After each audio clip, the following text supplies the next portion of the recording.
La mémoire collective de l'être humain. Des études sur la mémoire collective ont été rapportées et ont amené à distinguer différents types de mémoire, notamment la mémoire autobiographique, qui est proprement individuelle et se réfère à la mémoire que l'individu a des faits importants dont il a lui-même fait l'expérience. D'autres études sur la mémoire collective ont amené à affirmer qu'en plus d'un enjeu identitaire, les groupes sociaux peuvent utiliser la mémoire comme moyen d'affirmation ou de revendication. Des études sur l'approche conversationnelle ont été rapportées en 1990 selon lesquelles la mémoire ne doit pas être considérée comme un phénomène purement mental, mais plutôt comme prenant place dans une activité conjointe d'expression, l'acte de se souvenir ensemble. De ce point de vue, les individus impliqués dans cette activité coproduisent leurs souvenirs et peuvent s'opposer à la version des faits importants rapportés par d'autres. La mémoire est à considérer comme une activité. Les souvenirs verbalisés par les individus ne doivent pas être considérés comme reflétant leur vraie mémoire, mais comme des actes de langage, attribuant également un rôle important aux conversations dans la formation de la mémoire collective, considérant celles-ci comme des artefacts sociaux au cours desquels des versions des parts différentes de faits importants passés peuvent être amenées à converger. Les chercheurs s'intéressent en particulier à deux processus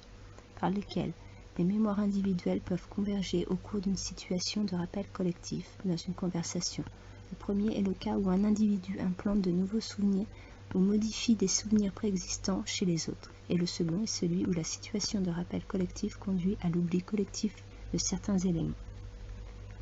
Il est cité que selon la théorie de l'identité sociale et la mémoire collective, tout individu appartenant à un groupe tendra à valoriser ce dernier. Cette tendance renvoie à l'idée selon laquelle le groupe auquel l'individu appartient fait partie inhérente de la conception de son identité personnelle. Toujours selon la théorie de l'identité sociale, cette tendance s'actualiserait à travers la notion de comparaison sociale. Cette notion nous invite à considérer la tendance d'un individu à comparer son groupe et lui-même en fonction des autres groupes et individus afin d'en tirer une forme de valorisation de soi et de son groupe. Ainsi, la comparaison de son groupe par rapport à un autre permettrait de maintenir ou d'augmenter l'image positive du groupe afin de maintenir ou d'augmenter l'estime de soi collective. Selon certaines études, l'histoire d'un groupe ou une glorieuse mythologie, comme celle de la Grèce ou encore des Scandinaves, constitue une source de valorisation. Par la comparaison intergroupe de leur histoire respective, la mémoire collective aurait ainsi une fonction de valorisation du groupe. Comme nous l'avons vu, la mémoire collective joue un rôle important dans la construction de l'identité d'un groupe, dans la mesure où l'histoire racontée la définit et la valorise. Selon certaines études menées, l'histoire d'un pays sert à satisfaire une fonction symbolique primordiale à son existence et permet également de s'assurer le soutien de ses membres lors de prises de décision et ou le choix de ses politiques publiques. Et ce, car la perception de continuité au cours de son histoire est centrale pour le maintien de sa légitimité. La mémoire collective d'une diversité culturelle ou du multiculturalisme de l'être humain est une mémoire autobiographique proprement individuelle, considérée comme une faculté psychologique individuelle. La mémoire d'une collectivité sociale et les représentations que celle-ci diffuse sur son passé, influencées par des cadres sociaux, prenant place dans une activité conjointe d'expression, acte de se souvenir ensemble, à considérer comme des actes de langage faisant partie de la conception de l'identité individuelle et légitime des membres d'une collectivité sociale vivante. Constituant un ensemble de représentations de souvenirs conscients ou non, d'une expérience vécue et ou mythifiée de l'identité historique et culturelle ancestrale, revendiquée par la collectivité sociale vivante et qui valorise cette même collectivité sociale vivante, qui depuis tout temps est représentée collectivement au travers notamment d'études dans des disciplines telles que la sociologie, l'histoire, la philosophie et l'anthropologie, de symboles publics constitués d'imagos, par des artefacts sociaux de contes ou de mythes ou d'histoires ancestrales. Ce sont ces représentations qui ne se situent pas dans l'esprit des individus mais leur sont rappelées à l'extérieur qui constituent la mémoire d'une collectivité vivante en elle-même et au-delà de la mémoire de ses membres, structurée par le contexte social et la collectivité sociale vivante dans un but de mémorisation et de mémorisation des faits importants réels influencés par des cadres sociaux de leur identité légitime et revendiquée ancestrale, qui se fondent parfois sur des omissions sélectives, amnésie collective ou amnésie sélective,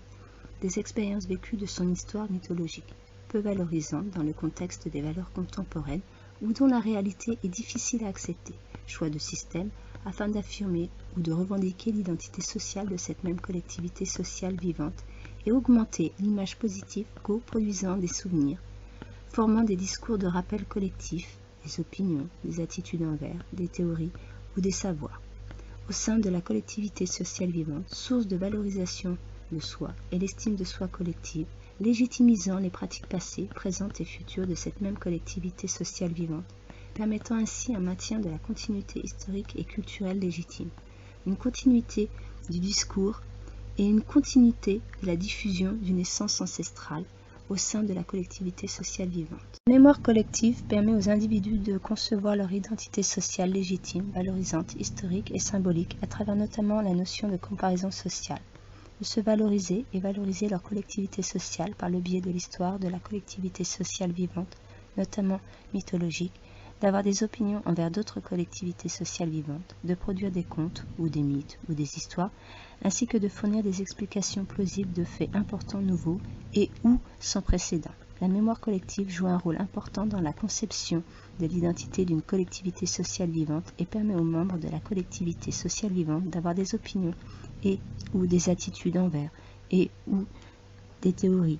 et du savoir. Également de mémoriser et se remémoriser des faits importants, ainsi que de faire des comparaisons sociales. Car la mémoire d'une collectivité sociale vivante ne peut fonctionner en dehors d'une collectivité sociale et est la source de la conception d'une identité sociale, source elle-même de valorisation de soi, de l'estime de soi collective, à l'origine des relations intersociales collectives que les descendants entretiennent et permet également la continuité historique et culturelle et ainsi la diffusion de l'essence ancestrale de la collectivité sociale vivante.